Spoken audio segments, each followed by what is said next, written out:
திருவள்ளூர் மாவட்டத்திலேயே முதல் முறையா கோதண்டராமர் கோயில கிரிவலம் நடக்க போகுது. இன்னைக்கு நம்ம எங்க வந்திருக்கோம்னு பாத்தீங்கன்னா எருமவெட்டிபாளையத்துல ஸ்ரீ அருள்மிகு கோதண்டராமன் திரு கோயிலுக்கு தாங்க வந்திருக்கோம். உள்ள போய் பார்க்கலாமா?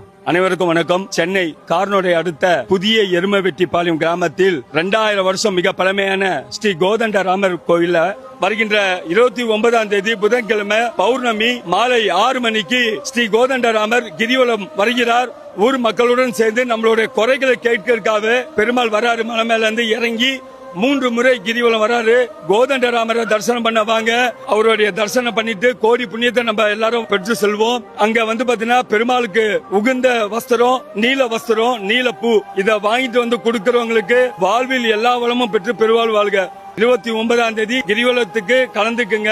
ஸ்ரீராம ராம ராமே திரமே ராமே மனோரமே சகஸ்ரநாம தத்வல்யம் ராம நாமவரானே ஸ்ரீராம ஜெயராம் ஜெய ஜெயராம் ஸ்ரீராம ஜெயராம் ஜெய ஜெயராம். மூலவர் ராமர். சாலக்கிராம திருமேனி. சாலக்கிராம நேபாளில் ஓடக்கூடிய கண்டக நதி எடுக்கப்பட்ட கல்லான உருவான பெருமாள். பட்டாபிஷேகம் சீதா பிராட்டி மணில உட்கார சென்றிருக்கார். இந்த மாதிரி போல பத்ராச்சலம் செவிக்கலாம். அங்கே கோதாவரி நதி, இங்கே குசஸ்தல யாரு. பெருமாளுக்கு பிடிச்ச வஸ்திரம் நீலகலர் வஸ்திரம், நீலகலர் சங்குப்பு. 3 பௌர்ணமி பெருமாளுக்கு நீலகரம் வஸ்திரம் சாத்தி நீலகரம் சங்குப்பு அர்ச்சனா பண்ணி பெருமாளை சேவித்தால் வேண்டிய வரத்தை கொடுக்கக்கூடியவர்கள். கல்யாணம் ஆகாதவா, குழந்தை பாக்கியம், வேலை வாய்ப்பு, வீடு நிலம் வாங்க என்ன வேண்டி பெருமாள் படியேறி வந்து பெருமாளை ராமா ராமா என்று சேவிப்பது பெருமாள் நிவர்த்தி பண்ணக்கூடிய பெருமாள். ஜெய் ஸ்ரீராம் ஜெய் ஸ்ரீராம்.